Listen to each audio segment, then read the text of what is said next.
नमस्कार दोस्तों जहां तक हम और आप जानते हैं कि शुक्र ग्रह यानी वीनस पर जीवन का होना लगभग असंभव है। वहां के हालात जीवन के लिए नर्क जैसे हैं।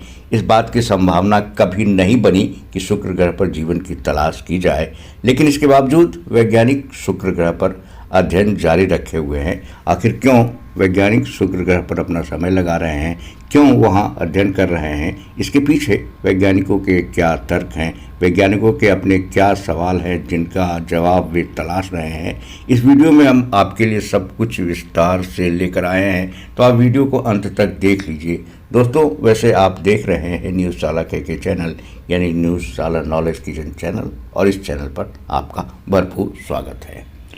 दोस्तों, असल में एक अमेरिकी शोध ने शुक्र ग्रह पर जीवन की संभावनाओं के विचार को नई दिशा देने का काम किया है हाल ही में। इसमें वैज्ञानिकों ने पाया कि पृथ्वी पर जीवन बनाने वाले मूल तत्व शुक्र ग्रह के जहरीले एसिड वाले बादलों के वातावरण में भी स्थिर रूप से रह सकते हैं। अभी तक वैज्ञानिक खुद भी शुक्र ग्रह पर जीवन के होने के विचार पर ध्यान नहीं दे रहे थे। यहाँ की सतह का तापमान शीशे तक को पिघलाने वाला है और वायुमंडल में सल्फ्यूरिक एसिड के बादल छाए रहते हैं।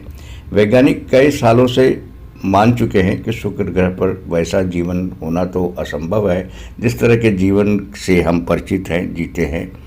पर नए अध्ययन ने वहाँ जीवन अलग स्वरूप में होने की संभावना को पैदा कर दिया है। दोस्तों, शुक्र ग्रह की सतह पर भले ही बहुत ही अधिक तापमान हो, लेकिन वहाँ के ऊपरी हिस्से में मौजूद बादलों में तापमान शीतोष्ण है।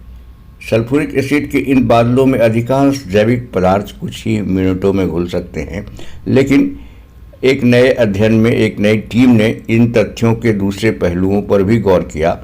पृथ्वी पर प्रोटीन बनाने वाले छोटे अणुओं एमिनो एसिड पर ध्यान दिया। अध्ययन करने वाली टीम ने बताया है कि जीवन के लिए 4 प्रमुख तत्व nucleic acid base, amino acid, fatty acid और कार्बोहाइड्रेट होते हैं। इनमें से कुछ फैटी एसिड सल्फ्यूरिक एसिड में खास तत्व बनाते हैं, जबकि न्यूक्लिक एसिड बेस इस एसिड में स्थिर रहते हैं। हाँ, कार्बोहाइड्रेट जरूर इस एसिड में बहुत ज़्यादा प्रतिक्रिया करते रहते हैं।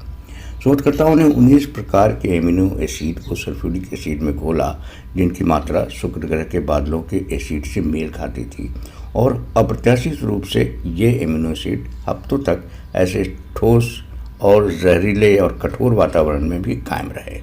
हैरानी की बात तो यह है कि सल्फ्यूरिक एसिड सब कुछ घोलने वाला पदार्थ साबित नहीं हुआ। दोस्तों, शोधकर्ताओं का साफ कहना है कि यह अध्ययन यह तो साबित नहीं करता है कि शुक्र ग्रह पर जीवन है, लेकिन यहाँ जीवन की संभावनाएं तलाशने की दिशा में एक बहुत बड़ा कदम इसे माना जा सकता है। यह अध्ययन बताता है कि शुक्र ग्रह पर रसायन शास्त्र इतना विनाशकारी नहीं है जितना कि हम मानकर चलते हैं। यह भविष्य के शोध कार्यों को एक दिशा प्रदान करेगा। भविष्य के गहन अध्ययन और जानकारियाँ इस दिशा में और ज्ञान हमें देगी। इसी शोध के बल पर वैज्ञानिक कह रहे हैं कि शुक्र ग्रह पर जीवन हो सकता है, इसलिए हमें उस दिशा में काम करना चाहिए। दोस्तों, वीडियो इंटरेस्टिंग लगा हो तो हमारे चैनल को सब्सक्राइब करते हुए जाइएगा और इस वीडियो को ज़्यादा से ज़्यादा शेयर भी करिए, ताकि राजनीति की बकवास के बीच विज्ञान का ज्ञान भी फैलता रहे।